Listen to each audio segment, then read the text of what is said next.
दोस्तों, जब आप किसी प्रतियोगिता या परीक्षा के लिए सालों मेहनत करते हैं और आपको एक दिन उसमें सफलता मिल जाती है तो आप भावुक हो जाते हैं। ठीक ऐसा ही वाकया वैज्ञानिकों के साथ हुआ। उन्हें कुछ ऐसा मिल गया जिसे देखकर उनकी आंखें नम हो गईं, क्योंकि वैज्ञानिक सदियों से इस खोज पर जुटे हुए थे और जैसे ही उन्होंने इसमें सफलता हासिल की, उनकी आंखें नम हो गईं। तो दोस्तों, ऐसा क्या दिख गया जिससे वैज्ञानिकों की आंखें नम हो गईं? आइए जानते हैं आज की इस टॉपिक में। दोस्तों, जो वैज्ञानिकों ने ढूंढ निकाला है उसके बारे में जानकर आप भी हैरानी में पड़ने वाले हैं और आप भी वैज्ञानिकों की तारीफ करने लग जाएंगे। तो चलिए बिना देरी किए हुए मैं आपको बताता हूं कि आखिर वैज्ञानिकों ने ऐसा क्या ढूंढ निकाला है जो इससे पहले नहीं ढूंढा गया था। दोस्तों, दरअसल हम इंसानों को हमेशा से ये लगता आया है कि इस पूरे ब्रह्मांड में केवल हमारी पृथ्वी ही ऐसी ग्रह है जहां पर हम इंसान सुरक्षित रह सकते हैं।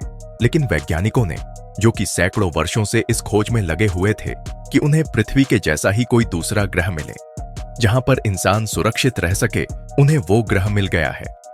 हालांकि इस ग्रह की जानकारी वैज्ञानिकों को बहुत पहले से ही थी, लेकिन वो निरंतर इस ग्रह की और अधिक जानकारी जुटाने में लगे हुए थे। कुछ वैज्ञानिकों का दावा है कि ब्रह्मांड में पृथ्वी जैसी ही दूसरी ग्रह भी मौजूद होने के चांसेस ज्यादा हैं। इतना ही नहीं, वैज्ञानिकों का यह भी मानना है कि हमारी पृथ्वी जहां पर जीवन संभव है, वैसे ही ग्रह ब्रह्मांड में एक नहीं बल्कि बहुत सारे होंगे। इन ग्रहों पर भी दुनिया बसाई जा सकती है। तो दोस्तों, वैज्ञानिकों ने वैसा ही ग्रह ढूंढ निकाला है और यही वो वजह है जिस कारण वैज्ञानिक भावुक हो गए थे, क्योंकि आज तक न जाने कितने वैज्ञानिकों ने इस खोज के लिए अपनी पूरी जिंदगी इसमें लगा दी और उन्हें इसमें सफलता नहीं मिली। ऐसे में इस तरह की खोज से वैज्ञानिकों की आंखें नम होना तो लाजिमी ही था। दोस्तों, आपको बता दें कि इस तरह की खोज के लिए शुरू में तो किसी भी देश की सरकार ने वैज्ञानिकों को इतना फंड नहीं दिया और फिर ऐसे में इस ग्रह का मिलना और इसकी खोज से वैज्ञानिकों का भावुक होना तो स्वाभाविक ही है। तो आइए जानते हैं कि वैज्ञानिकों ने कौन से ग्रह ढूंढ निकाले हैं जो पृथ्वी जैसे हैं और जहां जीवन संभव है। दोस्तों, सबसे पहले आप ये जान लीजिए कि हम जिन ग्रहों की बात करने वाले हैं ये सब एक्सोप्लैनेट्स हैं, यानी कि हमारे सोलर सिस्टम से बाहर के ग्रह। और इस कड़ी में हम सबसे पहले बात करेंगे KOI 5715.01 की। दोस्तों, इस ग्रह को वैज्ञानिक अर्थ 2.0 भी कहते हैं। ये ग्रह लाइफ को सपोर्ट करने की अधिक से अधिक जरूरतों को पूरा कर रहा है। ये पृथ्वी की हॉट स्टार जैसे ही स्टार को ऑन ऑर्बिट भी करता है और इससे साफ है कि वहां भी सोलर सिस्टम है और उसका भी अपना एक सूरज है। दोस्तों, ये ग्रह अपने स्टार की गोल्डीलॉक्स जोन में रहता है, यानी कि यह अपने स्टार से एक परफेक्ट दूरी पर है और जहां पानी लिक्विड फॉर्म में होने की संभावना है। क्या यह ग्रह 5 या 6 बिलियन साल पुराना है? तो इसका जवाब है नहीं, क्योंकि यह हमारे सोलर सिस्टम से भी 1 बिलियन साल पुराना है और इसीलिए लाइफ को सपोर्ट करने के लिए हमारी पृथ्वी से भी बेहतर है। सबसे अच्छी बात यह है दोस्तों कि यह एक्सोप्लैनेट हमारी पृथ्वी से आकर में 10% ज्यादा बड़ा है और इस पर पृथ्वी से भी ज्यादा रिच बायोडाइवर्सिटी होने की संभावना है।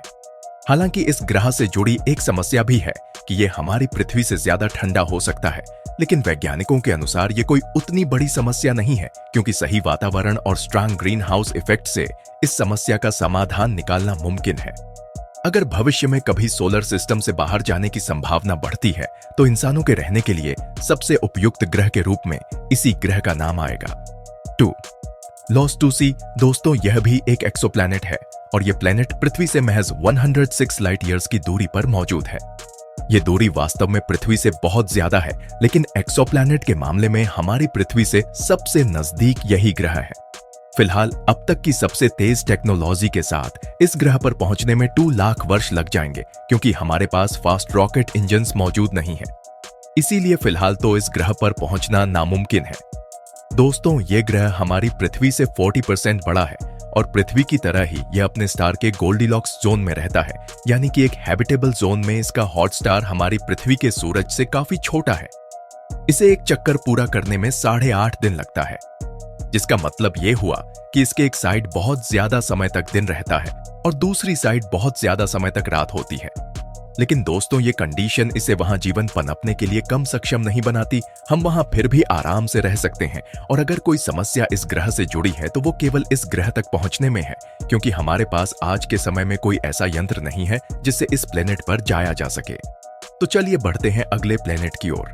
3 26। दोस्तों, यह 100 प्लेनेट भी हमारी पृथ्वी से काफी मिलता जुलता है और ये एक ऐसे सोलर सिस्टम से बिलोंग करता है जो लगभग 7.45 बिलियन वर्ष पुराना है। इसका मतलब ये हुआ कि ये हमारे सोलर सिस्टम से भी काफी पुराना है। इस प्लेनेट का भी अपना एक सूरज है और इसकी अपने स्टार से दूरी पृथ्वी से सूरज जितनी दूरी से 2.5 गुना कम है। अपने स्टार से कम दूरी होने की वजह से इस ग्रह पर गर्मी अधिक हो सकती है, जो कि इंसानों के लिए सही नहीं है, लेकिन यहाँ कुछ ऐसा है जो इस ग्रह के टेम्परेचर को इंसानों के रहने लायक बनाता है। जी हाँ दोस्तों, ये ग्रह पृथ्वी के मुकाबले ज्यादा ठंडा है। भले ही इस ग्रह की दूरी अपने स्टार से पृथ्वी के मुकाबले बहुत कम हो, लेकिन यहाँ का टेम्परेचर इंसानी जीवन के लिए अनुकूल है। वहीं ये ग्रह अपने स्टार के गोल्डीलॉक्स जोन के भी बहुत नजदीक है, यानी यहाँ पर पानी के लिक्विड फॉर्म में होने की संभावना भी अधिक है। हालांकि ये ग्रह पहले बताए गए 2 प्लैनेट्स के मुकाबले इंसानों के लिए थोड़ा कम सूटेबल है। तो चलिए अगले प्लैनेट की बात करते हैं। 4. Kepler 69c। दोस्तों, ये ग्रह पृथ्वी से तकरीबन 2407 लाइट वर्ष की दूरी पर है, यानी कि पृथ्वी से बहुत दूर। लेकिन इस टॉपिक में बात हो रही है पृथ्वी जैसे ग्रहों की, इसीलिए हम इस ग्रह के बारे में भी जान लेते हैं। दोस्तों, ये ग्रह हमारी पृथ्वी और सोलर सिस्टम से भी पुराना है। जी हाँ, यह 7 बिलियन साल पुराना ग्रह है और ये हमारी पृथ्वी से 4 गुना बड़ा भी है। इस ग्रह की सतह हमारे पृथ्वी जैसी ही है। रॉकी प्लेनेट होने की वजह से वैज्ञानिकों का मानना है कि इस ग्रह पर बड़े बड़े डेजर्ट हो सकते हैं और समुद्र भी हो सकते हैं। ये अपने स्टार के हैबिटेबल जोन में है और अपने स्टार का पूरा चक्कर 242 दिन में लगता है, यानी यहाँ एक साल पृथ्वी के 242 दिन के बराबर होता है, जो कि हमारे पृथ्वी से काफी हद तक मिलता जुलता है। और यही वजह है कि इस ग्रह को लेकर वैज्ञानिकों में हमेशा चर्चा बनी रहती है। दोस्तों, इस ग्रह पर डिबेट भी होता रहता है कि ये ग्रह वाकई में हमारे पृथ्वी जैसा है या वीनस जैसा। इस ग्रह से जुड़ी जानकारी अभी भी जुटाई जा रही है। तो चलिए अगले ग्रह के बारे में जानते हैं। 5. केपलर 452। दोस्तों, इस ग्रह को पृथ्वी का कजन कहा जाता है और पृथ्वी से इसकी दूरी 1800 लाइट ईयर्स है। पृथ्वी की तरह ही ये स्टार भी अपने सूरज से उतनी ही दूरी से चक्कर लगाता है। हालांकि पृथ्वी और इस ग्रह में सब कुछ एक जैसा नहीं है, लेकिन काफी हद तक ये ग्रह पृथ्वी जैसा ही है। दोस्तों, इस ग्रह पर 1 साल 384 दिन में पूरा होता है।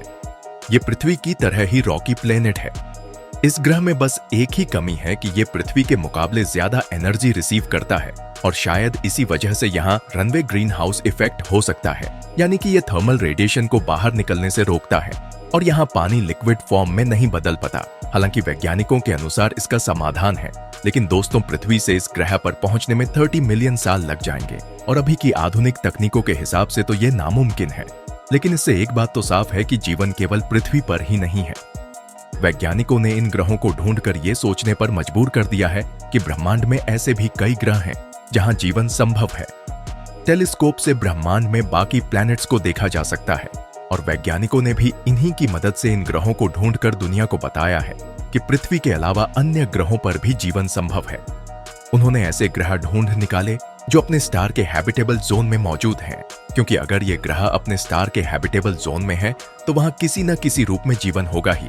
हालांकि इन सवालों का जवाब तब सही ढंग से मिल पाएगा जब इंसान इन ग्रहों पर पहुंचने में सफल हो पाएगा।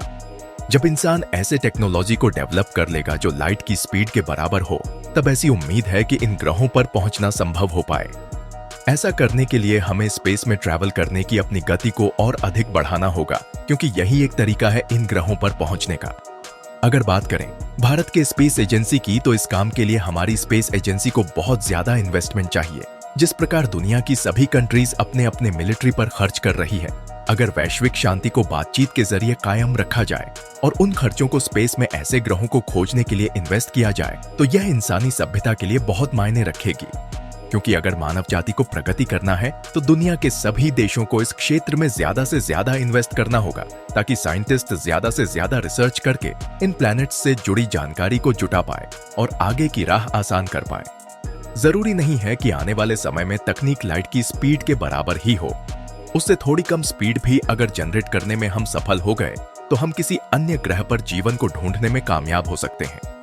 दोस्तों, तो यही था हमारा आज का टॉपिक। मिलते हैं अगले टॉपिक के साथ, तब तक के लिए धन्यवाद। जय हिंद, जय भारत।